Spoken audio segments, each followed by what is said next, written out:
All right, we have another great speaker. I think you're all going to be amazed by David's talk. Usually people are. David Sereda has for years worked in the fields of high technology with environmental and humanitarian issues. He's also studied world religion, science, and physics, and the paranormal. And in fact, he's worked with NASA on several projects as well. So without further ado, let's get to his amazing talk. Help me welcome David Sereda.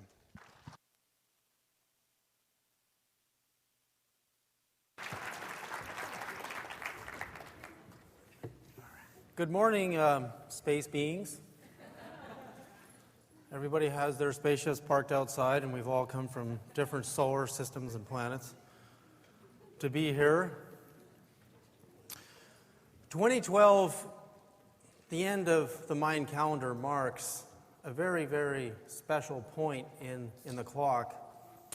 We know that the 8th stage of the pyramid symbolizes global consciousness. And with the advent of the internet and telecommunication systems and everybody, being able to post videos on YouTube, we've really expanded our ability to super learn on this planet. You can Google almost anything if you know what to ask Google. So the key is to know what to ask it. The end of the Mayan pyramid signifies cosmic consciousness. And to be able to communicate on a cosmic level, we have to be able to communicate faster than the speed of light. The speed of light is 186,282 miles per second, or roughly 300,000 kilometers per second, is very, very slow when we were thinking of trying to talk to something very, very far away. For example, I announced on the George Norrie show that I built a harmonic code Palladian transmitter and sent messages to a star system 440 light years away. 440 light years away, and we got an answer every single time. Now, how many of you have tried to call the White House and got anyone on the phone of any significance? Anybody? Anybody ever talk to the president? Any president? Nobody? I can't do that either. But I can send a message to another star system, which is a lot easier to do. So, how many of you have either telepathically or by other means contacted an extraterrestrial civilization and had any kind of success?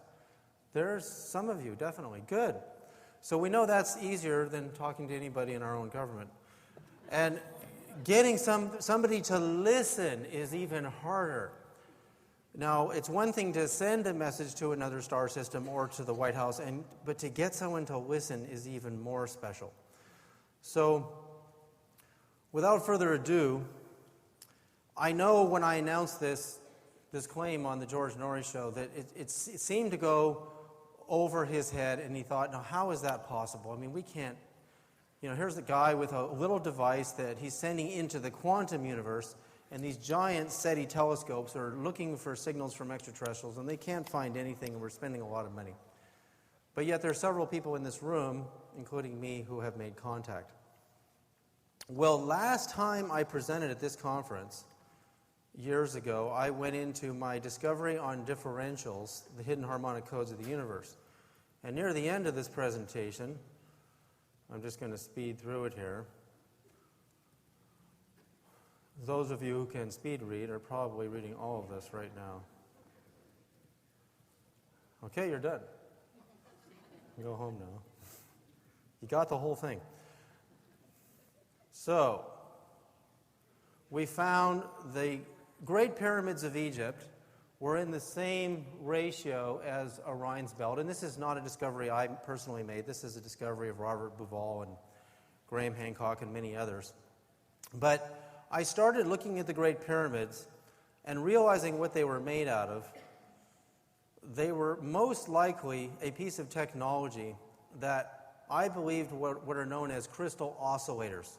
We use crystal oscillators in radios and watches and all kinds of places. We'll go into that in a minute.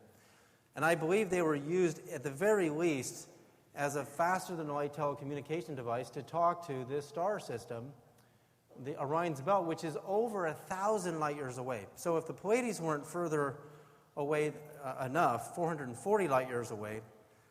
Orion's belt, these three stars, some of them are more than 1,000 light years away. So on your cell phone, if you were to call them on this, you would be on the phone, and then your grandchildren and grandchildren would be on the phone waiting for some kind of an answer.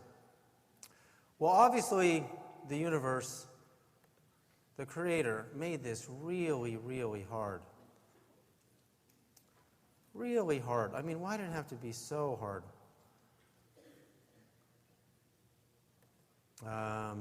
Well, it's not that hard. It is actually already happening. The idea that we can really do this, that we can really talk to other star systems and send messages not only 2-3 times the speed of light, but hundreds of times the speed of light, has already happened. And the culprit, and you will see this throughout my research, is always a crystal. Now, this experiment is quite old. It's from the 1990s. It appeared in Discover magazine. I'm going to go over a few graphics and experiments where scientists, mainstream scientists, actually broke the speed of light. And in fact, in the New York Times, everywhere, how many of you have seen the news about muons, subatomic particles going faster than the speed of light? Any of you?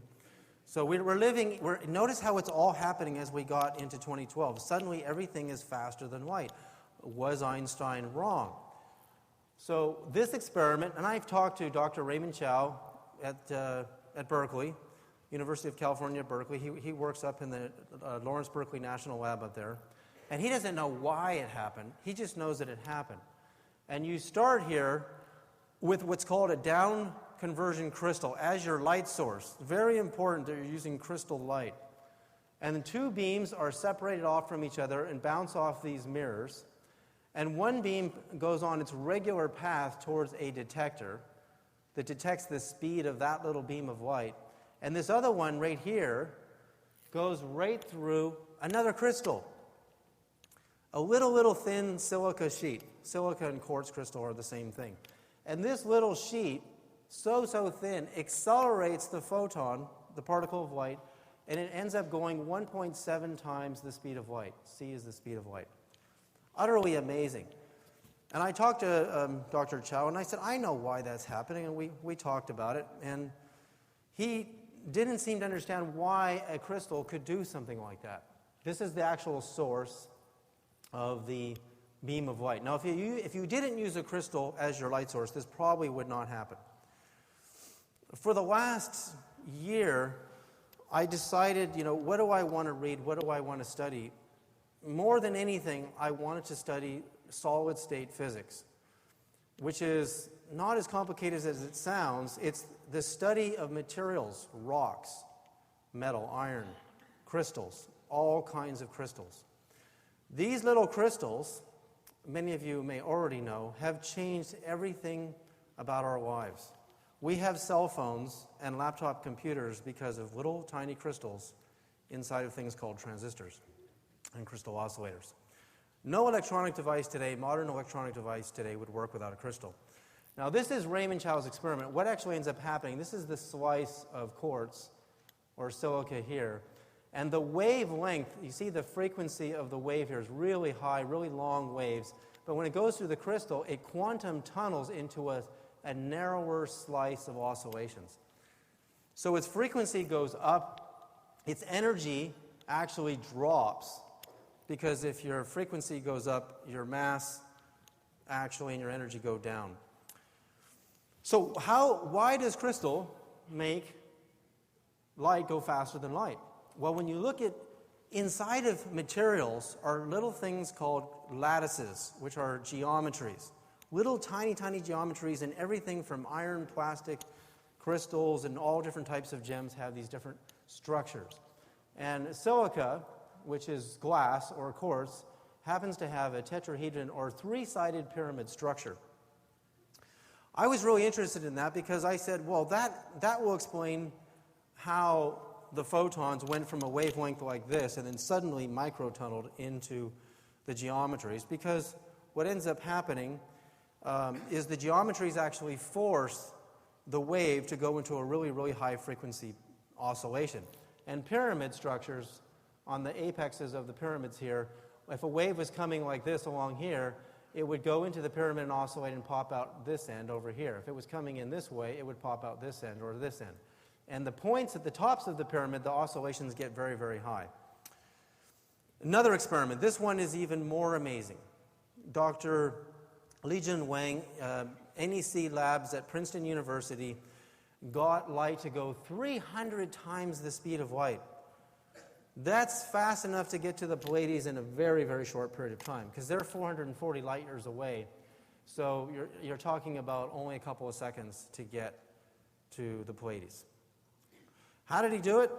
Crystal light source through cesium gas, and then the cesium gas molecules, cesium is radioactive, accelerated the photon's path and caused it to go 300 times the speed of light. Well, what's in cesium chloride gas? What is the lattice structure? Four-sided inverted pyramids. You see them? You see the little pyramids here? They're cubic face. The geometry is actually a cubic face. So it's loaded with little cubic pyramids. That is why the waves went 300 times the speed of light. Because you got a four-sided pyramid in the cesium, and you have a three-sided pyramid in the quartz crystal. And this is what happens. The wavelength approaches the crystal lattice, and it oscillates super high. And at this point, its frequency is so high, it penetrates resistance and just accelerates at incredible speed. So the idea that we can build technology to talk to these guys, and this is amazing. I mean, I probably shouldn't tell you this, but when I checked into the hotel, my room number was 440. And I thought, they're listening. I'm actually getting goosebumps as soon as I said that. It's kind of, I don't know if I'm getting scared or what, but how did they know? Did anybody know who checked me in that I'd be talking about this? No. 440 light years away. And of course, when I was a little kid growing up in Berkeley, near the Lawrence Berkeley National Lab, the flying saucer myself and many others saw that day very close. In the pursuing weeks, they showed me what they looked like, and they were from the Pleiades. Really remarkable number, the 440. You're going to end up learning about it. So now SETI gets, tens to hundreds of millions of dollars to look for intelligent radio signals on these guys, and radio waves travel so slow that it's amazing that, see, we get attached to architectures and structures. We love things like this. If I showed you the device that we use to transmit to the Pleiades, it would be so small, it would be somewhere in the grass down in here. So why do they get all the money? Well, they get all the money because we get attached to an icon, a structure, and we say, we've got to make this thing work. I mean, it's so beautiful, these giant things, and we're going to make them work. But quantum physicists are already proving that you can talk faster than the speed of light with crystals. So were the pyramids giant crystal oscillators that were set in harmonic ratios to send faster than light messages, or possibly something even better than that, faster than light wormholes, stargates? Well, pyramid power is not new. Here I was going into, this is literally when I was just, in the last years of high school. I'm 50 years old now. This is one of the first books I ever read, Peter Lemaitre, The Great Pyramid Decoded.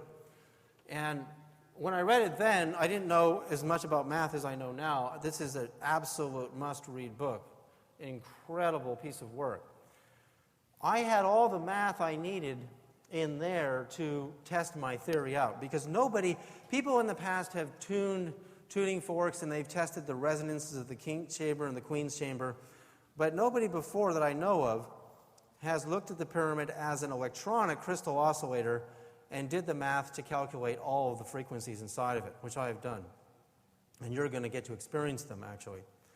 So what is the pyramid made of? It's a red granite core, dolomite limestone blocks, and white limestone casing. And this is granite, which is, of course, quartz and minerals. The red quartz is what the Egyptians used inside. And, of course, when we're talking about crystal, we're talking about this type of crystal. This is dolomite magnesium crystal. So dolomite crystal has magnesium, which is an electrolyte, a very high-power electrolyte, which you can even use in batteries. just like lithium, to make car batteries with. And to understand that my previous lecture here, which many of you probably didn't hear, was all about a new type of mathematics called differentials. And differentials is about nature's uneven-sided geometries. You can take any quartz crystal, a flower, a leaf, and you don't have perfect symmetry. And what I did, I spent years making measurements and doing calculations to look at nature's hidden codes and numbers that it uses to create. And I found that it does not use the Fibonacci code as often. And it's definitely, it does exist. Fibonacci does exist, but it's not everywhere. And so to cause electricity to flow, you need differences or differentials in materials or dimensions. Voltage means difference. This is the definition of voltage. You need a difference between 2 points to cause energy to flow. So if you see sacred geometries, man-made or female-made sacred geometries, and they're all even-sided, they're beautiful to look at for the human mind, but the energy can't flow. It needs a difference to cause voltage to flow between 2 points. Electrons, this is an actual photograph of the spiraling orbit of an electron. Electrons are the carriers of the electrical force. They're moving through these wires right now and lighting up the lights just like drops of water are flowing down the stream and pushing on a paddle to give you primitive electricity. Electrons move through wire the same way. They are the carriers of the electric force, and they love to travel in circles. This is what a crystal oscillator looks like. Very, very simple device. This is actually a very new one. It has 2 metal plates on either side and a slab of crystal in the middle. And electrical vibrations come in one end and just bounce back and forth between the 2 plates and the crystal. The crystal will set up a wide range of frequencies that can be used in everything from every type of electronic device you can imagine. These were some earlier crystal oscillators that were used in quartz watches. Has anybody ever had a quartz watch where it says quartz? They mean quartz crystal. And they actually oscillated about 32,000 hertz or waves per second. So when we're talking about crystals here, and we're looking at the pyramids, we're going back to the pyramids. They're made of granite, limestone blocks that all contain all of the components that are in electronics today. When scientists were first trying to find out how to create a miniature amplifier for radios, for use in radios and electronic devices, and get rid of radio tubing, they found that crystals had these mysterious holes in them. They're known as semiconductor holes. The numbers of physicists that worked on the mystery of the holes in crystals is so vast. Einstein is literally a tiny pea in a whole pod of brilliant names of physicists who were trying to figure out how crystals produce this free energy. There are all these free electrons floating on the surface of crystals that seem to be popping in and out of these little holes. Nobody to this date has satisfactorily, has to any satisfaction, described and really understands the mystery of the holes that appear in crystals. It's an amazing subject to Google. You can do a lot of reading about it. The first transistor, and this has been talked about in ufology before, was invented in 1947, the same year as the Roswell incident. Now everybody goes, well, it must have been the aliens that gave us the first transistor. Well, they might have done it in a different way. They might have done it by exciting consciousness in many, many scientists that were very, very close to making the discovery. But John Bardeen, William Bratton, and Will Shockley are the true fathers of the transistor. This little guy changed everybody's lives. The first transistor used a sheet of crystal here, in this case germanium crystal. We use silica today, which is quartz, and a piece of conductor metal here, and this is gold foil, very, very thin foil, bouncing at a pyramidal angle, trying to catch the free electrons that were popping out of the holes on the surface of the crystal. Before this, they just ran a wire right over the surface of the crystal, just a hair's breadth away, and thought, like a choo-choo train going by, it would pick up some passenger electrons and you would get amplification. And all of the math and the physics said that it would do that. It didn't do it. They needed, in the beginning, this pyramidal angle to actually bounce electrical current in and catch the free electrons and get them to ride away with it. And it worked. The most amazing thing about this is the first transistor was so crude and primitive looking, you would wonder why today we have millions of colors on our computer screens, all these wonderful technologies in our cell phones. Intel, who actually stole the idea from Will Shockley and his partners, today makes computer chips. Their first ones in the 1970s had 2,300 crystal transistors in them. Today, over 2.3 billion transistors are in your Intel chip. There's 2.3 billion microcrystals in your Intel chip. Well, everything got smaller and smaller and smaller because it was all about efficiency and getting lots of colors and lots of little things to work. So why were the pyramids so big? Well, what's amazing about technology is you always need consciousness or a human being. Like if I can make a call but there's nobody there to receive it, then there's no phone call. Or if I don't make the call but my phone makes the call, there's nothing happening. You're going to see that the Great Pyramids actually interface with human beings through a piece of technology. Human beings, a lot of us believe in the UFO movement that our DNA was decoded or cut off, the higher functions of our brain were cut off because a group of extraterrestrials wanted to make us subservient weaklings. We are an electrical system. Our chakras are actually like the Intel chip. They have all the same materials. We have silica and calcium in our bones. Calcium is an electrolyte. We have phosphorus in our bones. The first transistors, they actually had to put phosphorus and boron on the surface of the quartz to get it to work. All of the things that are in this technology are in this body. And each glandular system of the body has different minerals on top of the crystal content that we ingest in our bodies. A lot of us don't get enough crystal in our body and the right types of crystals and the right types of minerals to improve the electrical conductivity of our bodies. There's a whole new science to this happening today. So there's a diagram of the first transistor, and many of you who came to previous conferences bought some of my pendants, which are harmonically treated types of crystal and stone that work very similar to this guy, Intel's processor and the first transistor. They're crystal wrapped with silver wire that is touching the crystal. And what's amazing about this is the first transistor, if the gold foil didn't touch, they actually used a spring up here to really make sure it was touching the crystal. They didn't get any electrical improvement. And these are some of the crystal, harmonically treated crystal pendants that we have. This is the first transistor from Fairchild Industries. I don't know how many of you remember these radios, these transistor radios. I used to have one when I was a kid. And this is a single transistor. So you think of today's Intel chip, 2 billion transistors that are way smaller than you can see. I actually decided to do the same thing I do with my pendants and see if a Fairchild transistor could raise my body voltage, and it did. It actually raised me quite a bit. It took me up to 78.3 millivolts, and my baseline was only 30. What's amazing about the first transistors, they were amplifiers, all right, but they only needed to amplify radio signals on the millivolt scale, which is a thousandth of a volt scale, which is all we're doing with these crystal oscillator pendants, is showing my baseline before and showing that the pendant has no electricity in it, just has memory, and now suddenly I'm 165 millivolts.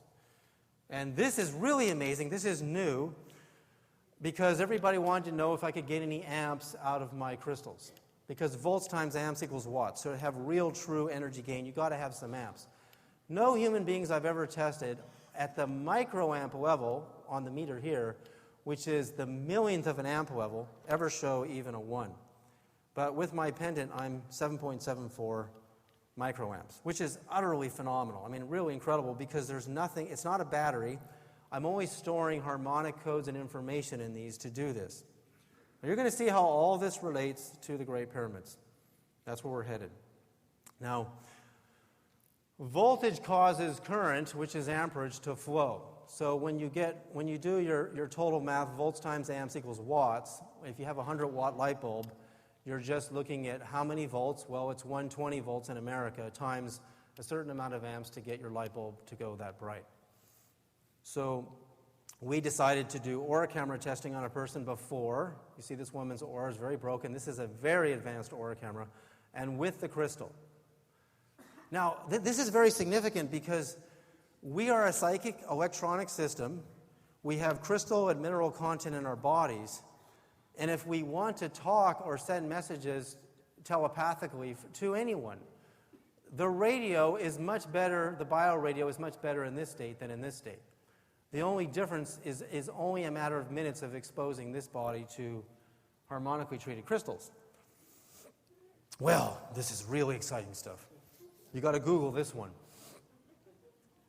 How many of you have diamond earrings? Anybody? Anybody in here have a diamond on the ring?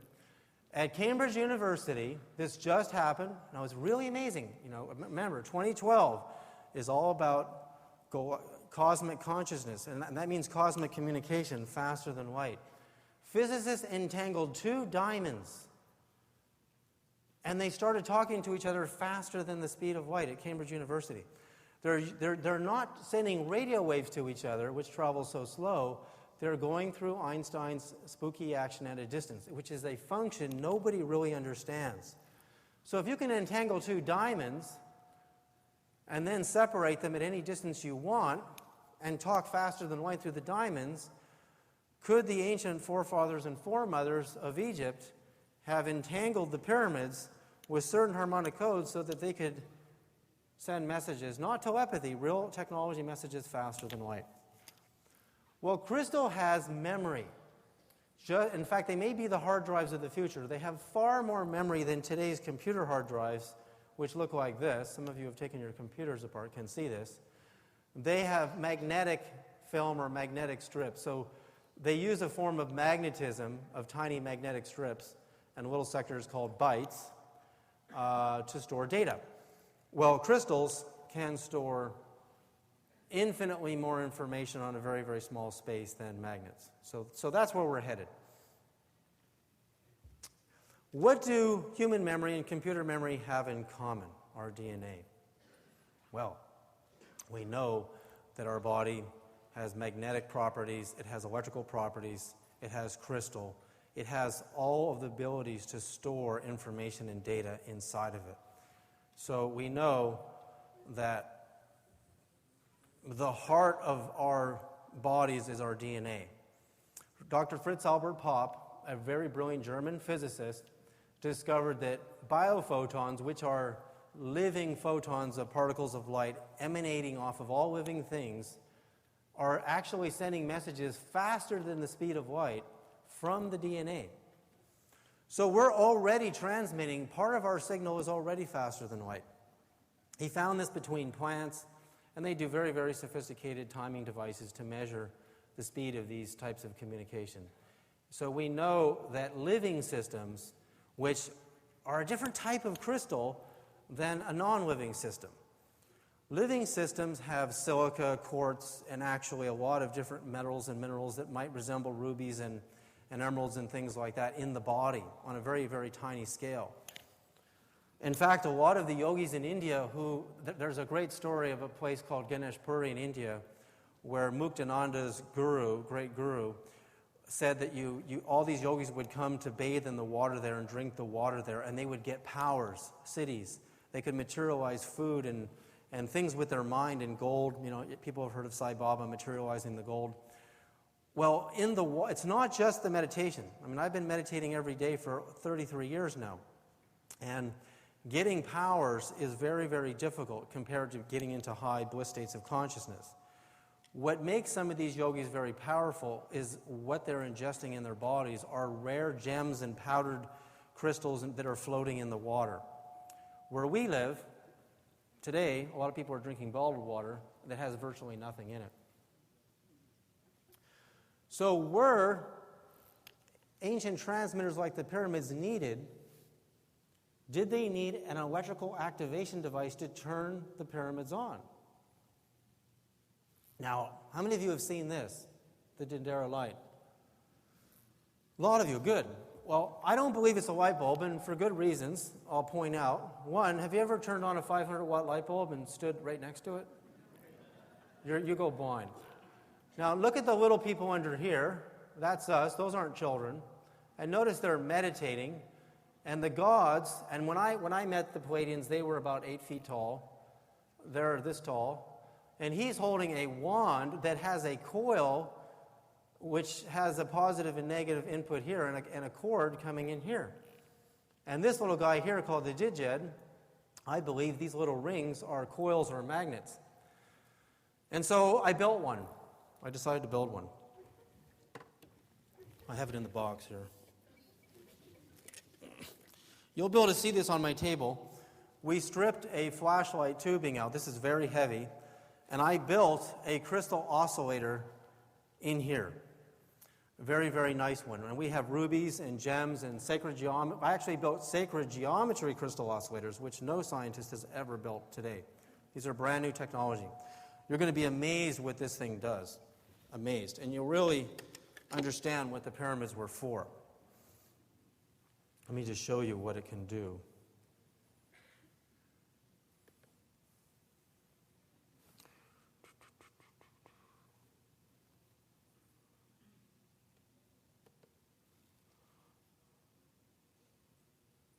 Okay, before I play this video, you're going to see, is that on the screen? That is one of my wands there. I have 2 meters, a glass of water, and I put little magnets on the plates. And I have pumped Fibonacci, the NASA sound of the sun, through the wand, and you can feel a pulsing.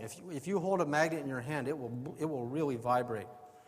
I was already really amazed at that. But once I had taken the Great Pyramids of Egypt and saw them as a crystal oscillator, which I'll go into more, I decoded at this point 48 differential frequencies in the Great Pyramids, and I pumped it through the wand, and I've never seen this happen before with anything.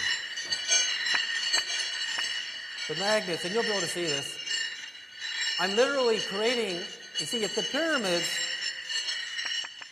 pyramids are creating, the purpose is to create harmonic codes and frequencies and broadcast them.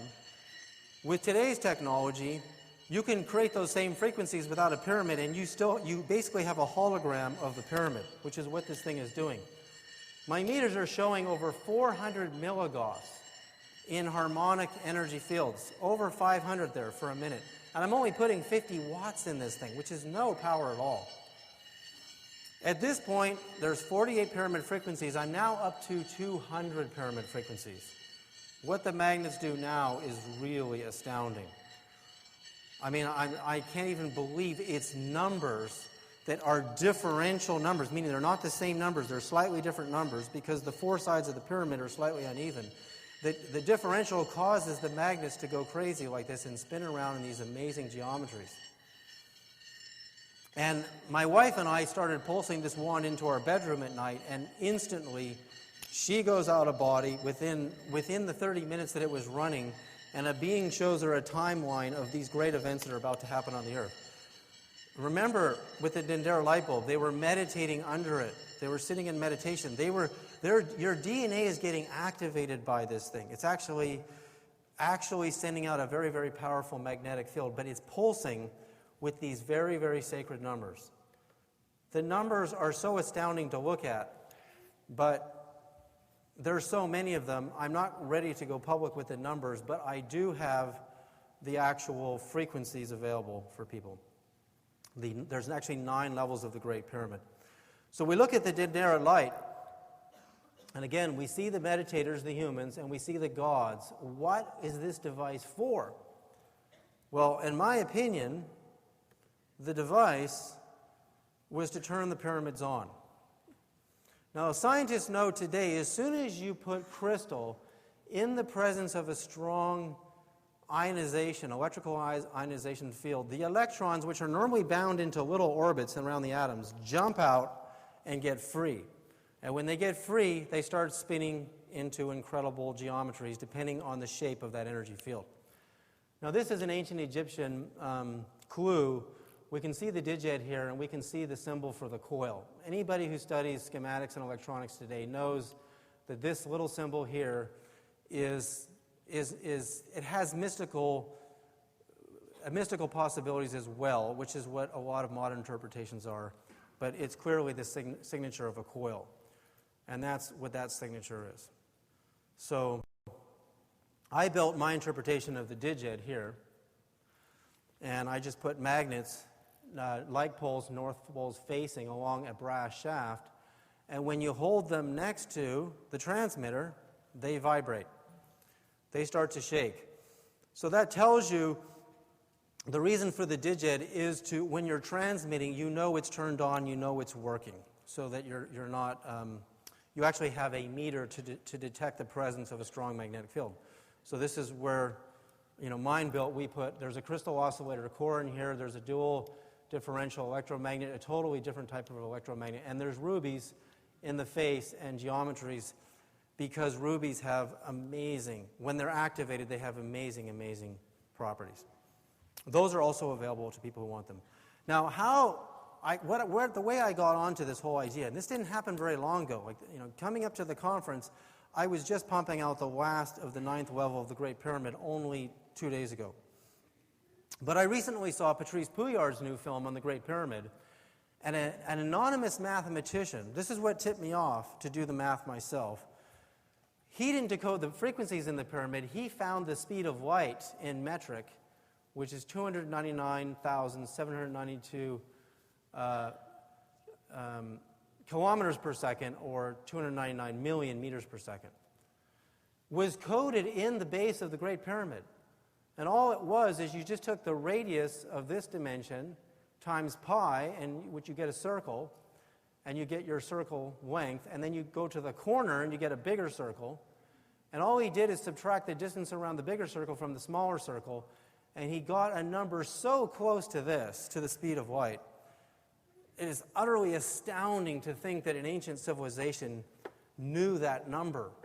You can't know that number if you're a primitive civilization.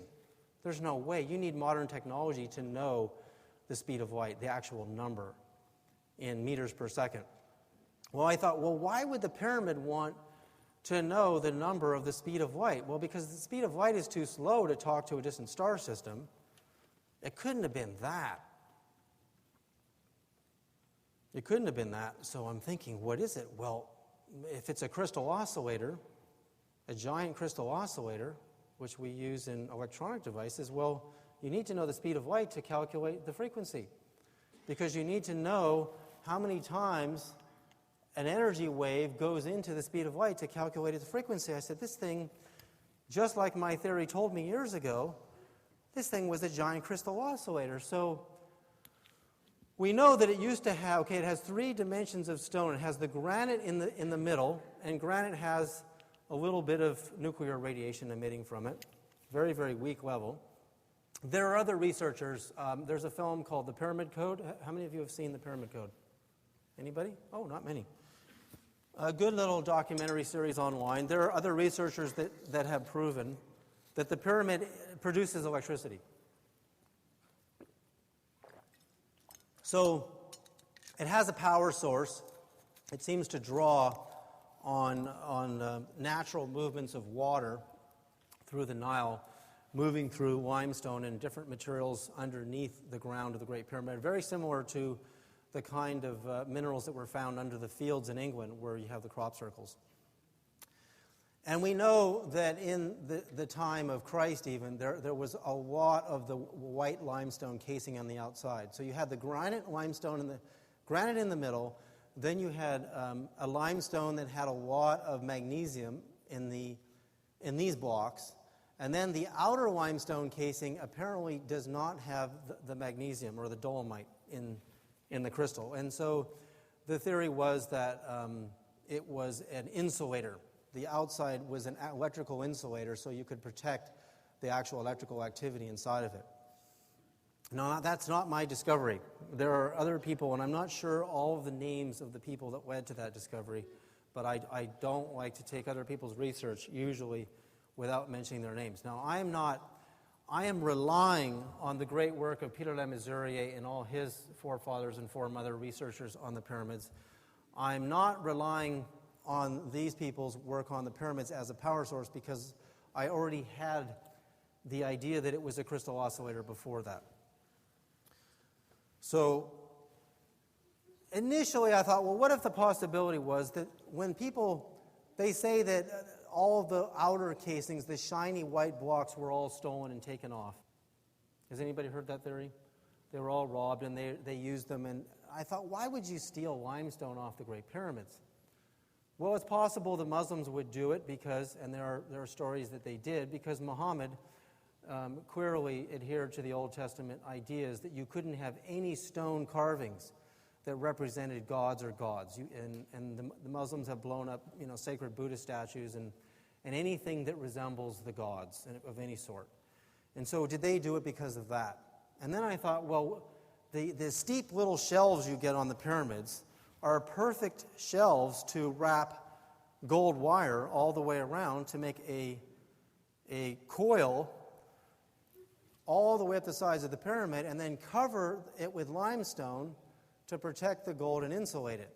And maybe the robbers came and took it just to get the gold, and they didn't really want the limestone. Either way, with or without wire, even if it didn't have the gold wire, and that would be hard to prove because it's all gone, it's already been taken. We know the Egyptians could smelt and melt gold down because they used it everywhere, and they had a lot of it. Or the stone itself, because it's crystal-based material and it's electrically conductive material, would oscillate just as well. It's 11:11 right now. Wow. So to do this, you look at the measurements, and which were all done in cubits, which is an Egyptian measurement, on the sides of the pyramid. You can look at the numbers and look at the north side is 439.67 cubits. The south, 440.05. Look at the 440. It's 440 light years to the Pleiades, and my room number in the hotel was 440. Please don't knock on my door. The east side is 439, almost 440 cubits, and the west 439. Now, originally, they thought they must have made a mistake. They almost got it perfect by putting all the sides together. They were primitive. They didn't know what they were doing. Well, when you read Peter Lemaizure's book, The Uneven Sides of the Pyramids, two sides, and you just do this side A squared, which is times itself, and side B squared, gives you the hypotenuse angle, the distance across here. This converted into the numbers in primitive inches to the different numbers of days in a year in three different types of time. Those differentials on all the different sides. There's the regular time, there's the sidereal cosmic time, and there's solar system time. And the numbers are exact to those three different methods of calculating time. So you know that these uneven numbers are supposed to be there. Those uneven numbers, in the end, because these are my bases to calculate all of my frequencies. There's so many hidden dimensions of this pyramid, which is why I got a total of 180 frequencies out of the Great Pyramid today. If I didn't have uneven sides, I would not be able to get the magnets to move around on the plate, like you saw with my transmitter. They would just sit stationary and just pulse. I can pulse my magnets through the wand with a 532, a 440, which is also the base of the music scale. Another very interesting connection to the 440 number. So once I did all that, and this is only days ago, I decided to play the frequencies and listen to them, and they're just incredible to hear. It's incredible to hear. And in my editing bay, which I've been editing audio for 10 years now, this is a typical waveform for music. You just see the little bumps coming along here in the sounds, and this is my voice. Okay, and so you just see the wave file. How many of you have edited audio or video in here? Have you ever seen sacred geometries appear in your audio? Wave file. This is the wave file for the golden ratio. Now the golden ratio, or phi ratio, or Fibonacci's numbers, I entered them into an audio signal generator program, 23 of them in consecutive order, 0, 0, 1, 1, 2, 3, 5, 8, 13, 21, just going in sequence. And I played all of the Fibonacci frequencies, which I'll actually play you so you can hear what Fibonacci sounds like, because that's not what's in the pyramid. But I want you to hear Fibonacci. 5, 41, 5.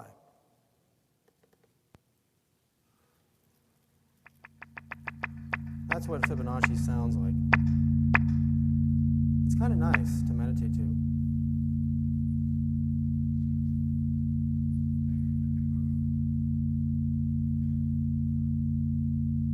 And it just goes on like that. And Fibonacci is a ratio-based system.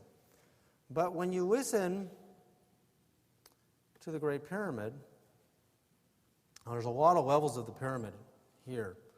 I have a lot of different audio files. But I will play you the fourth level of the pyramid. This is the base of the pyramid. You probably can't see these numbers, but let's just play the base.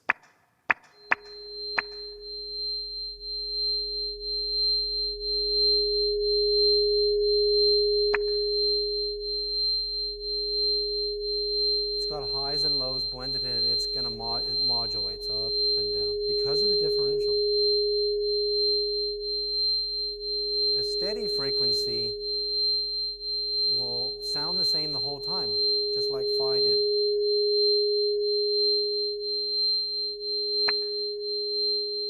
I don't want to hurt your ears, but it's got a lot of really low sounds. I'll show you what just the low sounds sound like. They're really, really deep and amazing.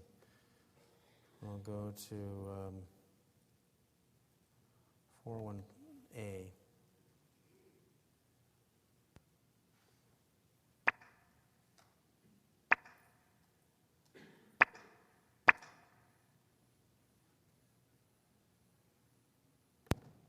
Oh, no, this is inaudible. Sorry, that file you can't hear. Because the bass is too low. Let me go to this one you'll probably hear.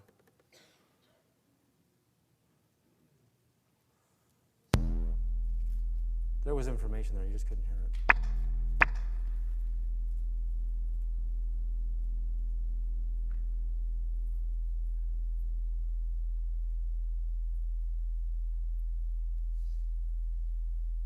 Too bad these speakers are not like what I have at home. Did it stop? No, it's canceling out. Now, what the pyramids do, because you have 4 corners, this is a really amazing thing for audio people. If you play the same frequency on 4 poles, the sound will start to cancel out because of wave interference. But when you play a slightly differential frequency in set, it modulates.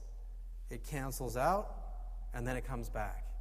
Cancels out, and then it comes back. You actually can't hear that on these speakers, but I'm going to go to the mix. This is the top of the pyramid. I'm just going to give you a few samples because I actually have the CD.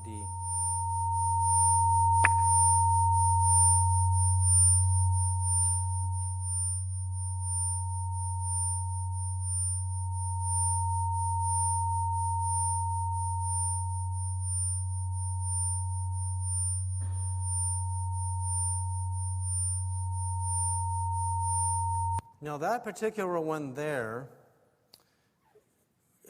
just recently, I had not broadcast that through my wand just yet.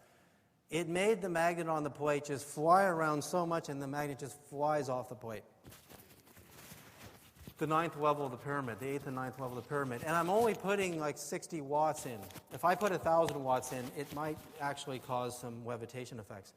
One night, I had 3 of my wands going at the same time on only 100 watts, and I put it underneath a painting that's on it's a big long scroll on these wooden rods, and the scroll is attached to a nail up here high up on the ceiling, and it was in the middle of the night, and the painting just went whoosh, started rocking, really big swinging. That is truly, and that was when I had 48 frequencies of the Great Pyramid decoded.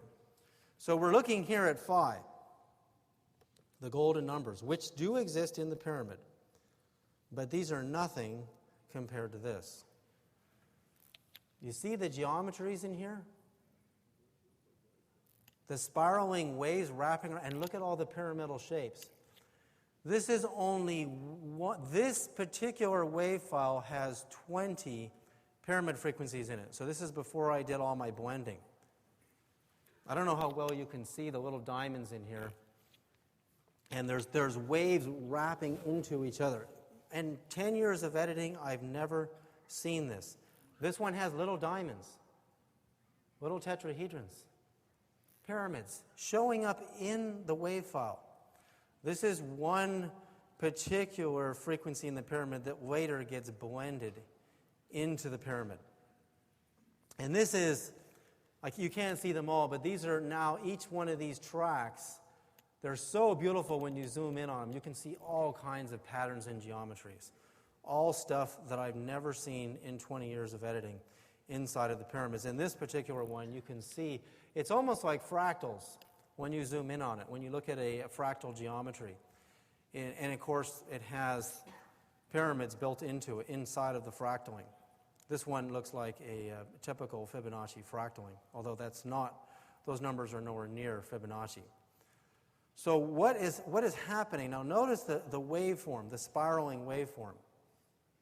It's really amazing because is it possible that the pyramids are way beyond even a transmitting device to send faster than light information? Is it possible that they have the power to open up a wormhole or a stargate? Well, if we look at these waveforms three-dimensionally, and you're looking at it straight on, if you look at it this way through the middle, you're going to see a spiral. The NASA UFOs from SDS-75, freeze frame, we see the spiral. And in this particular piece of video, which I showed in my NASA UFO film, I'm going to show you the film of it again.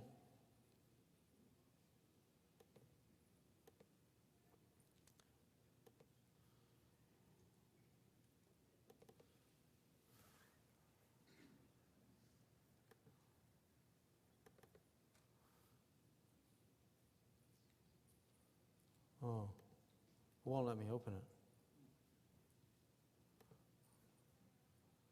It doesn't when I'm not plugged in. Anyway, that's the piece of footage. What you're seeing actually is, in the video, is this is actually pulsing. How many of you have seen the STS-75 tether incident? Okay, when the UFO is pulsing at the head of the tether, years ago in the island of Maui with my friend Steve Okrowan, we got a really good TV back then, and we went frame by frame, and we found the geometries in the pulse. And that essentially, that pulse is so reminiscent of what the pyramids are actually doing when they're plugged in, when they're turned on. It reminds me of the secret that leads to anti-gravity. And of course, seeing geometries in an audio waveform really is significant in the crop circle phenomena, because you wonder, how did they imprint geometries without laying a foot down on the ground, unless it was Doug and Dave, or Bob and Dave, with their feet. How would they do that? Well, if you have the geometries in your waveforms, like this, then you basically, all you have to do is transmit it through some type of transmission device to get it to imprint into the fields. And that's really what I believe they're doing. And in fact, I could take a crop circle and do all the math on this circle if I had a direct overhead view of it, or if I had measurements of every one of these circles, and I could calculate all the frequencies and blend them all together, and I could then use the same transmitter and transmit those frequencies. Now the Pleiades, coming back to them, the great number, the 440, is it a coincidence or is it a code? It's really amazing because in the Great Pyramid, Peter de Mesurier believes their unit of measure was the primitive inch. And the primitive inch is almost the same as our inch. It is the same as our inch, except when you go into the decimal points, it's like 0.006 difference compared to ours today. And so he actually uses the primitive inch in his work to look at the pyramid's measurements as a time clock for everything that's about to happen in the future. The most common measurement in the Great Pyramid is the 41221 primitive inches. It's in the King's Chamber, Queen's Chamber, it's virtually everywhere. The pyramids, and I figured this out myself, align with the Pleiades star system on March 21st in 2141 BC, which is inversely 40121, the same numbers. Did the builder leave a signature? The most common measurement in the whole pyramid is the 40121 primitive inch. And I really think I know that these pyramids align with the stars of Orion's belt. If they were, the three of them alone were plugged in and resonating, they would send the message to that star system faster than light. Now, I did that. I built a transmitter, crystal oscillator set, doing the math and calculating the harmonic codes of the Pleiades star system. And what was really amazing is when we did it, it was kind of like Tinkerbell, Tinker Fairies. I've been watching Tinkerbell a lot because I have a 1-year-old girl. And Tinker Fairies tinker. They make stuff. And where science has gone today is we don't really tinker that much anymore. We say, you have to prove the math to me first before I'll give you some funding to prove that device is going to work. Well, when I started studying solid-state physics, the real solid-state physics that led to the transistors and crystal oscillators and all the modern technology today we have from crystals, what you found is the math was always wrong, always. The experimental data was always making the Einsteins and the Diracks and so many names you can't even, you wouldn't remember or know these personalities who were involved in early crystal research. The math was almost always wrong. They always had to redo the math to fit the data in the experiment. So tinkering really is special. Tesla was a tinkerer, wasn't much of a mathematician. He built stuff and it worked. So when I built this, I thought, I'm just tinkering, but I'm going based on this theory. And I did the math and built a transmitter. And the first night was August 20th, going into the 21st, which was my 49th birthday. And we sent my wife's song. She's singing a beautiful jazz song, Fly Me to the Moon. And all we did is send that through the transmitter, went to sleep, and then in the middle of the night, this queer voice, it was an audible voice, it was not my head talking, said, "Congratulations, we received your message." Very loving male voice. And I just bolted out of bed, and I went, oh my, they said it works. And they said, now what do you want to ask us? And I'm 49 years old, and when I saw the Pleiadian beings at 7 years old in Berkeley in 1968, and the flying saucer was hovering over the Bay Area, and they showed me where they were from, they showed me how their ship was working. How does a 7-year-old understand how a flying saucer works? And they're trying to teach me. They never contacted me since. My whole life, half a lifetime if I live to be 100. Maybe they wanted me to figure this out. And so we did it. I started asking questions. Why has it been so long since you called? 50 years. No. What's wrong with you guys? How come we haven't seen your ships? Where's my daughter from? What's this? And so we asked questions. I recorded it, put it on a CD, and sent them out. And oh my God. I meditate every day. I have paranormal experiences on my own without technology. But not like this. Not this precise. I got messages about presidents and the meetings they had with them. I got messages about the ET war, the whole thing. Why they can't get their ships close anymore. All of it. And that's a very long, very precise. I have it on an audio CD out there for people who want it out there. So then we did it again on my 50th birthday, which was just this last August. And we did it when the Pleiades are rising in Sedona in the east, They're 440 light years away, so the Pleiades aren't really in that position anymore, but it's very symbolic. And every time we did it, we got answers. And then we had a friend who was staying with us, and we said, okay, let's get you to do it. We didn't tell him anything. Just ask him a question. And he asked, my friend Andre asked, do you have any of us over there with you? And I said, he woke up the next morning, I said, did anything happen? He said, no, nothing happened, but I woke up at 4:44 in the morning. Pleiades are 440 to 444 light years away, because these stars are, front and back. And I said, that's it, because that's the time I woke up when I had my whole experience. So, and then I checked into my hotel room, and it's room 440. So you know they're watching. You know they're watching. So, very, very exciting. I mean, there's so many more details to the discovery. But we are here. I mean, I have shown you from the beginning, just to go right to the beginning to recap, how physicists at major universities use crystals to send messages 300 times the speed of light. And the reason, quartz crystal is a tetrahedron, pyramidal geometry. The cesium gas, the light speed went 300 times the speed of light, is again, pyramids. Because pyramids cause an approaching wave to go into higher and higher frequencies at the apex point, and they microtunnel. They do what's called quantum tunneling. They don't go through regular space to get to their target. It's not like aiming a cannon, at a fly and trying to hit your target.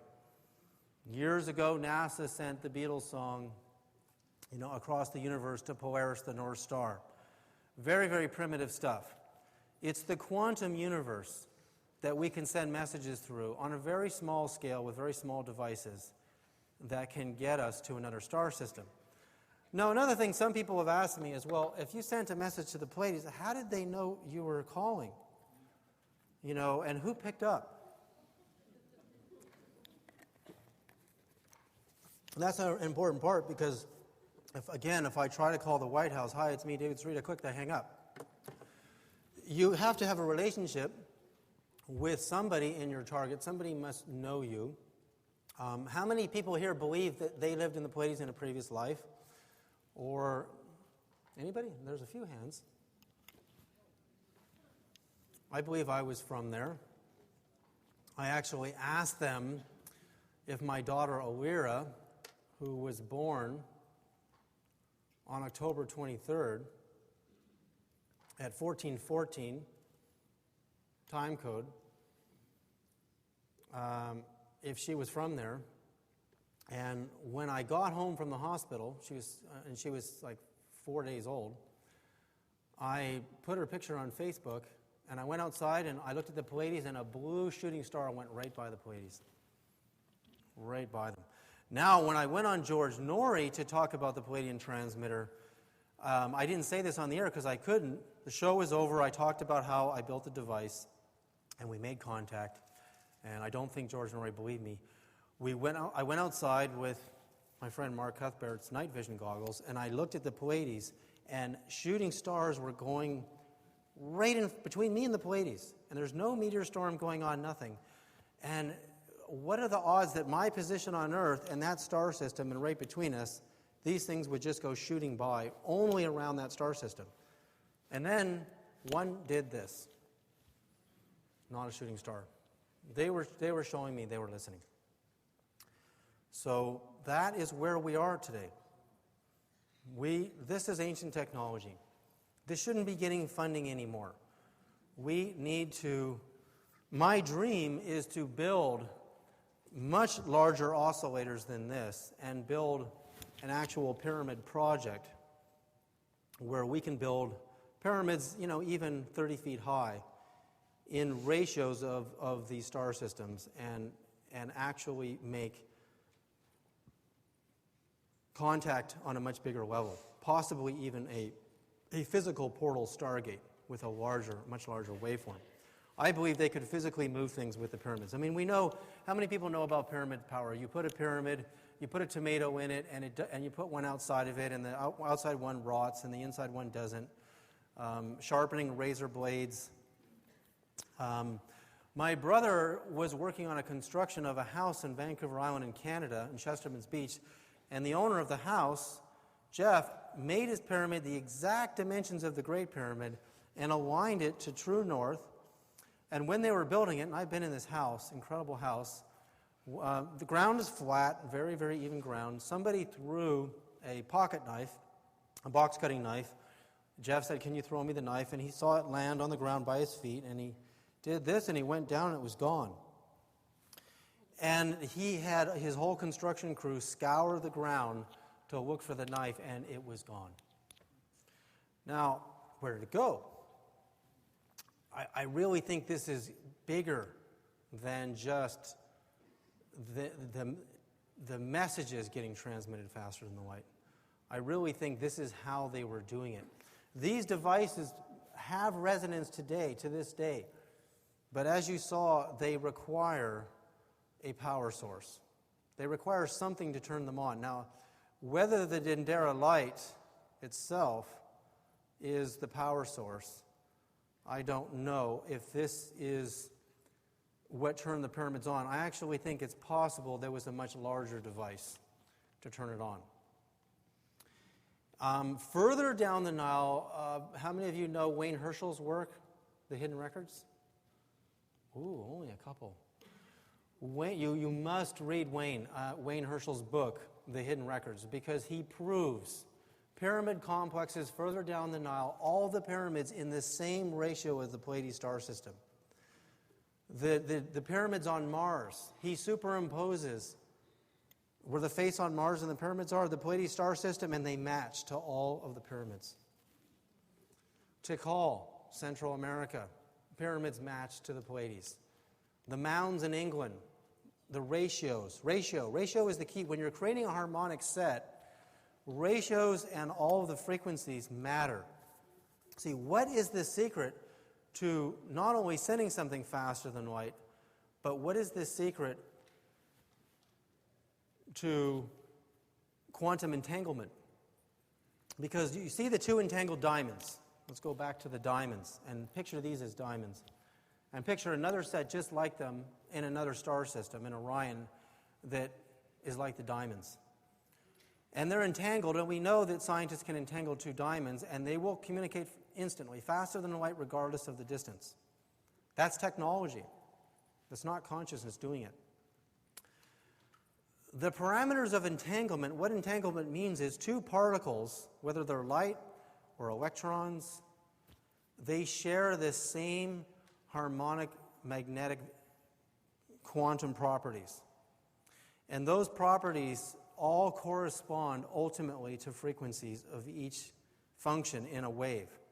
So why are there so many different frequencies in the pyramid? Well, we know from my lecture on differentials a few years ago that the pyramid has the same ratios on its uneven sides as the ratio of the circumference of the Earth pole to pole versus equator to equator. So you have to entangle 2 points, the point of origin with the point of your target, the Pleiades star system or Orion. If you don't, you're basically creating a symbiosis that if you step into that wave function, you can go forward and come back. But if you only have the wave functions of your target, you'll be there and you won't be able to come home. Which, for some people, you might end up just in the wrong place. I mean, sometimes I'm a little afraid if I build one of these too big and I step in, I'm gone, and I forgot I didn't put the way to get home back in it. So I'll probably start with tomatoes and eggs and things like that going into it. So yeah, check out Wayne Herschel's work, because he will convince you and show to you that Pleiades are in the Rig Veda, the oldest piece of spiritual literature on the planet.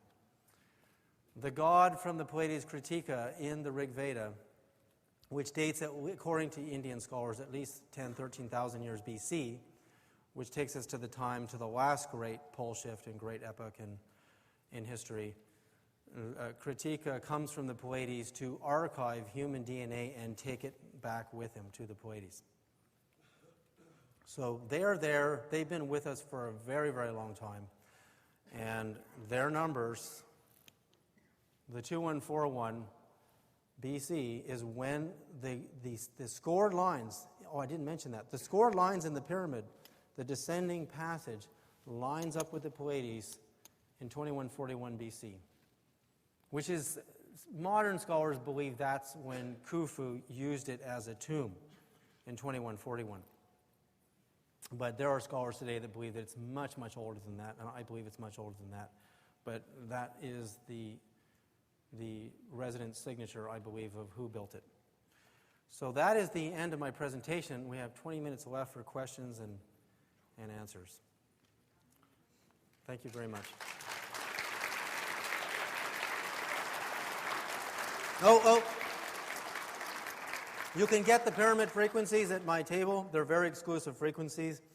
Our jewelry, the wands, and also the laptop shields, which I'm doing on the table next to mine. These truly block all radiation from going into the body. It's all available. I'll be here all week, so take your time. Thank you very much. Question?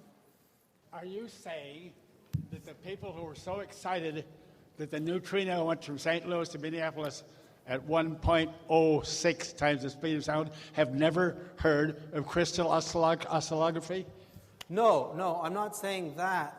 I'm saying, when you're talking about a photon, a particle of light that allegedly has zero mass, breaking light speed, as Raymond Chow did and the other Chinese scientists did at Princeton, that's one thing. But when you're talking about muons going faster than the speed of light, which made the New York Times, they have mass. Muons have a significant amount of mass. And that's harder for mainstream physics to accept than a massless particle going faster than the speed of light. So one has mass and the other doesn't have mass. Yeah, one has mass and the other doesn't, and they're both going faster than light. So this is all happening now. When, how do I put this? You say the ratios are important, that the pyramids are set up with the ratios for the Pleiades. But the pyramids are, as I understand it, basically static. The Pleiades are stars that are moving and rotating, moving. Does that have a problem with you having to recalibrate things?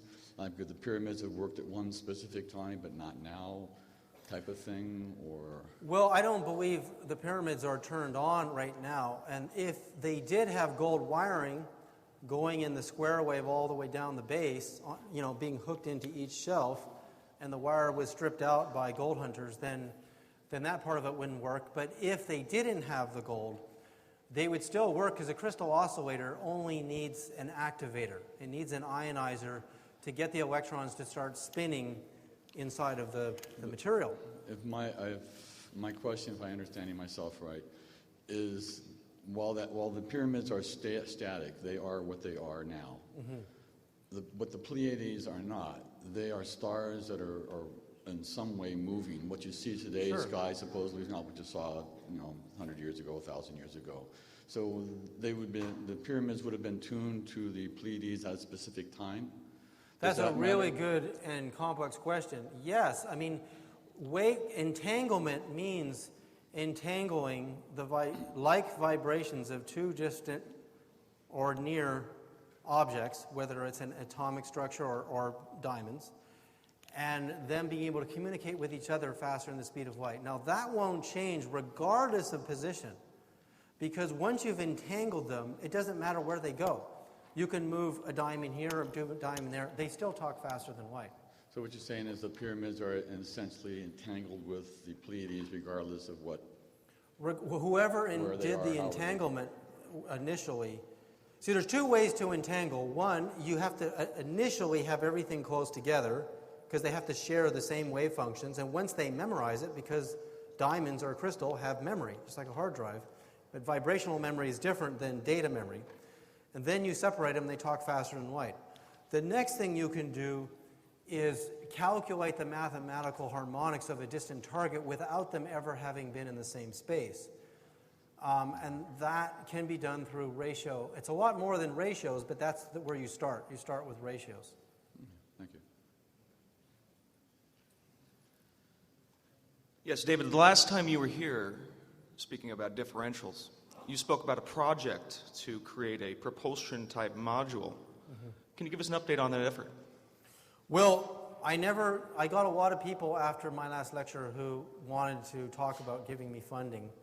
And I presented business plans to a lot of prospective investors, but nobody really had the courage to do that. But today, by selling pendants and now with Mark Cuthbert, the laptop shield, if we can sell enough of these, we can raise our own money to do projects like that. The wand technology is, if you know, when I did that presentation, another thing is I always leave out the most important piece of the technology. I would never give it all away, because what do people do? They go try and build it on their own without me, which isn't very nice in my opinion, but because they want to take all the credit and said they did it, rather than saying let's do it together. So this little guy here, when you see it, when you get time to come to my table and see it and hold a magnet in your hand and feel what it's doing with only 60 watts going in it, I know what I want to do, but I don't want to tell everybody exactly what I want to do. But this is one step along the way to being able to do that. So the project is still in work, you're just... Yeah, it never got funded. Never got funded. Okay. Well, somebody step up, come on. No, this is some good stuff. No, nobody... maybe we'll be able to do it on our own by selling laptop shields and things like that. And the next question? Thank you so much for an amazing presentation, another amazing presentation. I have a friend whose favorite phrase is, we have to keep clapping for Tinkerbell. And that's what you're doing. My daughter loves Tinkerbell. So do I. Yes. In the NASA photo, there was a notch out of the disk, Right. and I noticed yesterday there were UFOs pictured with those notches, and I'm working on writing about the Mariana UFO films, and Mariana said that he could see this notch in the discs, which was how he could see that they were spinning, and of course that was the part of the film that disappeared when he submitted it to the Air Force. And I'm just wondering if you have any sense of what the notch is there for, or maybe someone else here does. Well, there are people who have written me about the notch in electrical devices that were allegedly zero-point energy or anti-gravity devices. But I haven't done any testing with the notch in a crystal oscillator, for example, yet.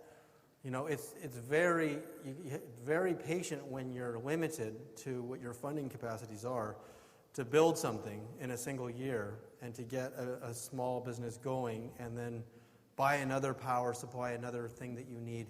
Mm-hmm. And with my device, my anti-gravity device that I want to build, all the parts have to be custom built. See, today's microelectronics is micro, which is, million scale. Everything's getting smaller. But the crystal oscillators in here are bigger than anything that were ever built. The pyramids are huge crystal oscillators, and I think we need to go to the larger scale as much as we're going into the smaller scale of building of crystal oscillators and even things like transistors. Transistors got infinitely small. You can't see them. They're small. They're like the size of cells in the body. Mm-hmm. To get 2.3 billion transistors, crystal transistors on a single Intel chip. So to build things like the UFO anti-gravity devices that I think are worth testing, such as even the notch, you have to build large-scale crystal oscillators. And to do that, you have to have parts machined and lasered, and it's very expensive. It takes a lot of time to do it. Mm-hmm. And to do it right, not just doing something that you're not going to get any results. May it be so. Yeah. Thank you. Hi. If the pyramids are crystal oscillators, as you hypothesize, and based on the studies you demonstrated with the little transistors for your own body voltage, mm-hmm. base voltage, and you're saying that the pyramids needed some activation source to turn on, mm-hmm. and if hypothetically it was wrapped with gold wire, to how much? Right, to turn it on to help, mm-hmm. you needed a source. Did you or do you have the calculations of what the power would be needed to turn it on, and conversely what power you would get once it's turned on? Well, one thing I've noticed with this device is that I'm not changing my power going in. But when I added more harmonic codes, I started with the video you saw was 48 pyramid frequencies. But now I'm at 180. And at 180 frequencies, things are happening that in physical activity and energy that are way beyond the level that was happening here. So it's not about power, it's about number. It's about numbers. See, today's electricity comes out of the wall. It's 60 cycles a second, 60 hertz. The body doesn't like 60 hertz. It likes about 30 and lower, and it likes DC. Well, we're constantly bombarded by frequencies and numbers that don't help our consciousness in any way. They don't accelerate consciousness. But this little device, you look at how big the energy field I'm getting out of it is with just the base levels of the pyramid, and how the magnets are responding, you know that when I get to the 9th level of the pyramid, those balls go crazy and they jump up on the flashlight tube, and they just start bouncing and vibrating. The only difference was number.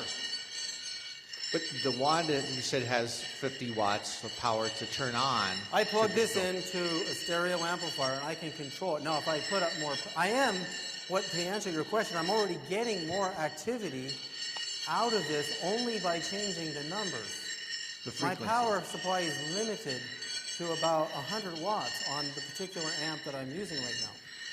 And I'm not getting any heat, no heat buildup, so I'm not getting any feedback on my power supply. So I could theoretically try putting 1,000 watts in this, and some really serious stuff might happen. Like I said, my painting started swinging on the wall, and it doesn't have any metal in it in response to this. What do you hypothesize you need to turn the pyramids on? I mean, what is missing in terms of... There's two things. It was either the Dendera light, which is this, on a, probably the size of the thing was probably from this end of the stage to the other. So I'd build a much larger one of these. But it's more than that. I don't want to give too much away because it's my secret. I have a lot of secrets. But the other possibility is in the King's Chamber, there are some arguments by a guy named Robert Hutchings. Robert Hutchings was Nassim Harameyn's first partner. They were together. They did everything together. And when Nassim got funding, he kicked Robert out and took most of his ideas. And Robert told me that he believes the Ark of the Covenant belonged in the King's Chamber. And it was the power source. And it has the right dimensions, I believe, to fit in the sarcophagus. And that would mean that the reason the Egyptian armies were pursuing Moses and the people was that he took the power supply with him because he had a relationship with the deities that it was transmitting to. They liked him. That's the part of the equation I'm trying to say. Like, not anybody could use the Palladian transmitter and then they're going to give them a message back because they probably don't want to talk to just anybody. Because who knows, they're busy or they don't have an established relationship. So the Ark of the Covenant John Hutchison, how many of you know John Hutchison's work in the levitating cannonballs? He did a whole show on this on one of the History Channels or something where they rebuilt one as an electronic device. And there's no doubt, 2 slabs of stone, metal casing, that's a crystal oscillator. How does a crystal oscillator work? Conductor, crystal, conductor, and you can do multi-layers of that. So it was wrapped in a gold box with 2 stones in it with plates. That's an oscillator. So there's very possible that was the power supply, and Moses went running off with it, and the armies chased him to try to get it back. Totally different story, but there's some good proof to that hypothesis. There's no doubt, though, that when you turn on a strong magnetic field generator like this is a very different type of magnetic field generator, what's inside of it, than anything you'll see today. That electrons jump out of their shells, out of the crystal, which is today called crystals are called semiconductors in electronics. The electrons will jump out and they'll start spinning. And depending on the harmonics of what the architectures that they're spinning in, depends on the end result. So it was either the Dendera light or the Ark of the Covenant. Thanks.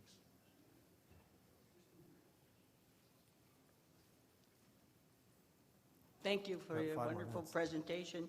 My question, is any of this been used, and perhaps that you know about, in spontaneous healing within the body of us on Earth? And they use sound, and they use the crystals, like Marcel Vogel taught healing with crystals. Sure. And with those together, have you contacted different hospitals and labs? Because so many of them are using now alternative healing. Oh, absolutely. Also, what do the Egyptians have to say about this work? Well, it's so new. I just calculated the highest levels of the pyramid last week. Okay, And I thought I'm pumping the NASA sound of the sun through this, and with a magnet, we put it on the body, and we saw a huge pain reduction because it's sending a magnetic wave into the cells.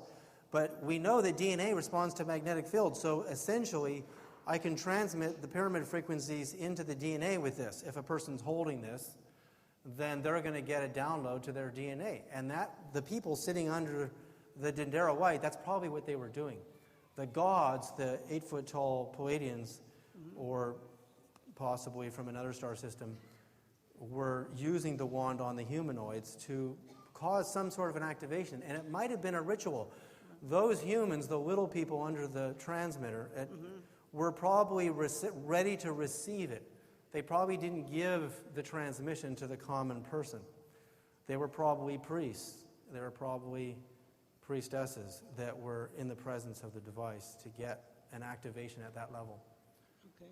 Yeah. Thank you. So there's a lot of possibilities for this. A lot of possibilities. Yeah. I've got a chiropractor just ordered one who wants to test it. Oh, thanks. Okay. And there's a lot of things that can happen. Like, we're having mystical experiences with it quite frequently. When I sit with this for 30 minutes, my crown chakra produces an enormous level of ecstasy. Now, sometimes it's so strong, it's hard for me to hit the keys on my computer board because of how much ecstasy there is. I don't know if it'll do that to everybody. I meditate every day. Maybe it will, maybe it won't. But one thing we do know is we can measure the field with meters coming off this thing. We know that if you're in the presence of it, we know that magnetic fields affect DNA. That's just a fact. So it's going to affect people. Could you have many spontaneous healings? Sure. And as the It's Egyptians possible. say, I don't like I was there in October. I don't like to get myself into legal trouble with the medical establishment by claiming that this can cure cancer or do anything, because I can't. No. And it may, but I can't say that. I can only say that it's experimental. Yeah. It's up to you if you want to try it. It's up to you if you believe in alternative ideas. I do know one thing. As far as safety goes, I tested this to see, because a cell phone will transmit microwaves, which are harmful to the body.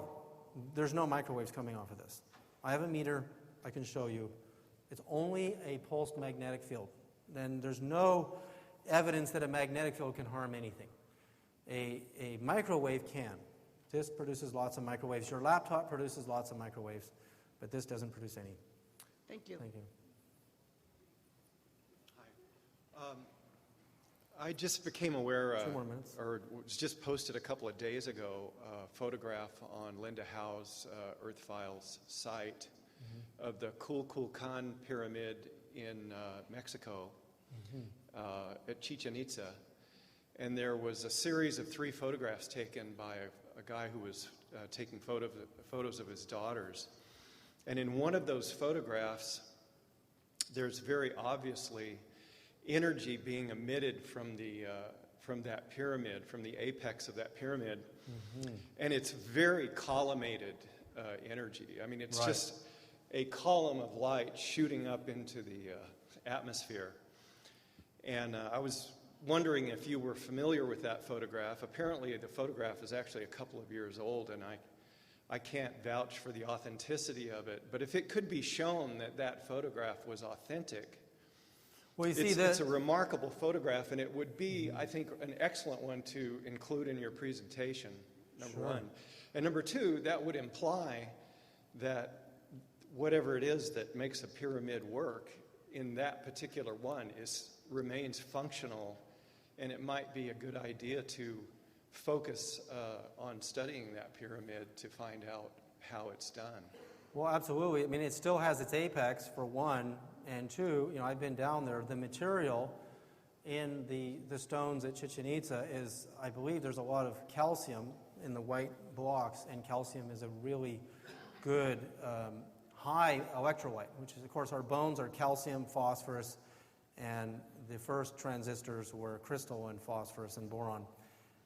And we have some other interesting minerals in our bones. So we are a liquid solid-state crystal oscillator bioenergetic fields. So we really have the same material.